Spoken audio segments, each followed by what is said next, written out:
زندگی میں کافی ٹوکریں ملتی ہے، لیکن اپنے پیروں پر اٹھ کھڑے ہونے کا فیصلہ ہمارا اپنا ہوتا ہے۔ بہت سے رشتے ختم ہونے کی ایک وجہ یہ بھی ہوتی ہے کہ ایک صحیح بول نہیں پاتا اور دوسرا صحیح سمجھ نہیں پاتا۔ سمندر کا پورا پانی کشتی کو نہیں ڈوب سکتا جب تک کہ کشتی میں داخل نہ ہو جائے۔ اسی طرح پوری دنیا کی برائی آپ کو نقصان نہیں دے سکتی جب تک کہ آپ کے ذہن اور روح پر اپنا اثر نہ جما دے۔ اپنی زندگی کے بدترین دور گزرتے وقت ایک اچھی بات جو ہوتی ہے وہ یہ ہے کہ آپ آخرکار ان لوگوں کے چہرے پہچان لیتے ہیں جن کا یہ دعویٰ ہوتا ہے کہ وہ آپ کی پرواہ کرتے ہیں۔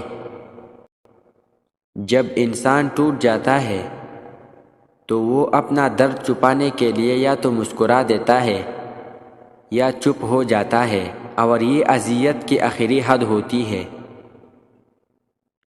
اپنی طاقت پر گھمنڈ مت کیجیے، بلکہ کسی ہسپتال جا کر ایسے مریضوں کو دیکھیں جو کروٹ بدلنے کے لیے بھی کسی کے محتاج ہے۔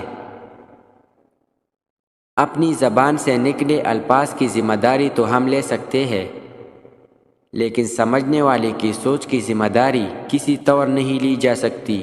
کالی عینک لگا کر دنیا کو کالا کہنا کچھ لوگوں کی تربیت میں شامل ہوتا ہے۔ جن کی تربیت میں کمی رہ جاتی ہے وہ پھر ساری عمر لوگوں پر تہمت، کردار کشی، طعنہ زنی، تعصب پھیلانے اور سکون برباد کرنے میں پیش ہوتے ہیں۔ غریب لوگوں پر احسان کرو، کیونکہ غریب ہونے میں وقت نہیں لگتا۔ چہرے کا رنگ دودھ جیسا سفید کرنا چاہتے ہو تو چہرے پر بیسن اور ہلدی مکس کر کے لگایا کرو۔ تنقید، فقرے بازی اور طنز سے حوصلہ نہ ہارو۔ شور کھلاڑی نہیں، تماشائی کیا کرتے ہیں۔